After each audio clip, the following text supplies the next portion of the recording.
Racing Series. A contract extension signed by Forrest Lucas, guaranteeing their name will be on this series through 2015. That's great news, Bob. Been a busy couple of weeks for that Lucas family, huh? They had the little football thing going on there in Indianapolis the other week. Super Bowl thing at Lucas Oil Stadium, yeah. Yeah. Jay Payne getting set to go. He's going to take on Shane Westerfield. These guys have never met. I only say that because Jay, who used to run in the outlaw dragster category, now facing the 251st different driver in his national event career. That's more than anybody else in these classes by a bunch. His wife there, also a former top fuel champion right here.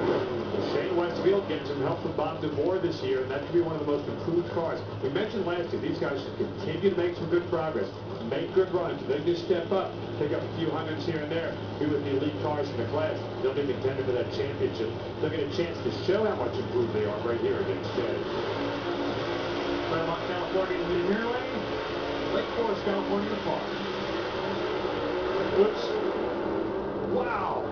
That was a fucking Bronco with a fire ice car driven by Jay Payne. Takes the win with impressive numbers. 553, 260 miles an hour. Imagine what that could have been.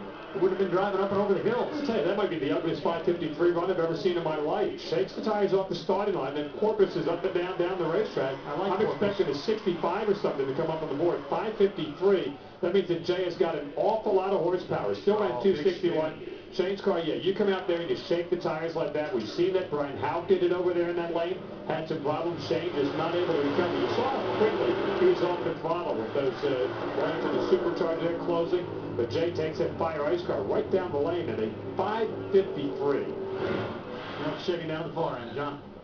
And with Tony Bartone, and Tony looks like it shook just a little bit there.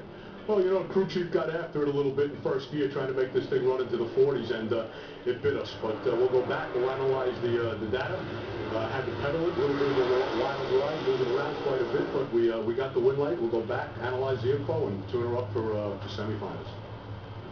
Now, as I mentioned just a moment ago, we do have aerial coverage provided by Goodyear. Everything we've learned making tires for the proving grounds of the NHRA inspires what we roll into yours. Goodyear, more driven. I love seeing that thing up there too. It is so cool. Yes, it is. Bob, you going for that hairstyle next? No, I had it once. I'm not going back. How do you fix that in the morning? Hang upside down? I don't know. I don't even think I have gel that's strong enough to handle that. Daniel Oliver out of Whittier, California is on the racetrack right now, along with John Lombardo Jr.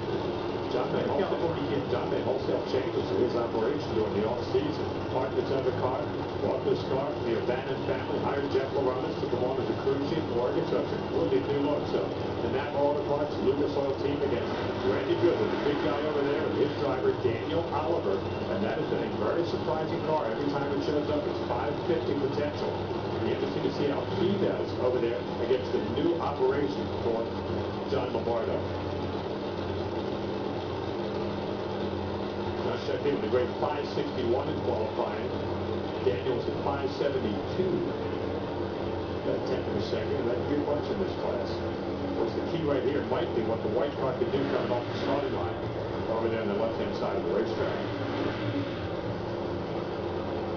Nobody's in a big hurry here. You heard one of the cars kind of saying, hey, let's fire up and move these things in. Onto the right leg does. It's an advantage for the left lane. You give this one to Daniel Oliver. How about that number? 552.9. And now you got to get that thing stopped. It was bucking up and down at the far end. Let me tell you, that is a monster run for that team. 552. We'll watch it again. The instant replay. A little shake there off the starting line, but Daniel Oliver did a masterful job driving that car right down almost over 259 miles an hour. Look at that, muscle it down there in the middle gears, and then goes 5.529. Huge run right there. Career best numbers for that ET-wise and speed-wise. That's just about a flawless performance. 2/10 better, and he qualified 572. Now goes 552. John Kernan. And with Jay Payne, and Jay, as Bob Fry said, you were porpoising coming down there. What'd you do, hit a bump or something? In second gear, it did some kind of bump I've never hit here before. And yeah, I did. It bounced all over, but it made it to the end of the track, so we're happy with that. Is that a handful when it does that? Oh, yeah. It's a little bit crooked, but it's eliminations. If it was qualifying, you might think about it, but in eliminations, you're not shutting off. Thanks. Oh, call on me. Yeah? Yeah, he would shut off. He didn't qualify. But with that 5:53, Jay Payne will have lane choice upcoming in the semifinals, as will Daniel Oliver. Wow, that 5:52. Stunning. Impressive. Yes, it really was. 5:52 to the 9. Wow. Yeah, you saw his reaction. Wow, when John Kernan just gave him the news. How about the whole dragsters are coming your way? Look, the Speedline machine is just empty when we come back.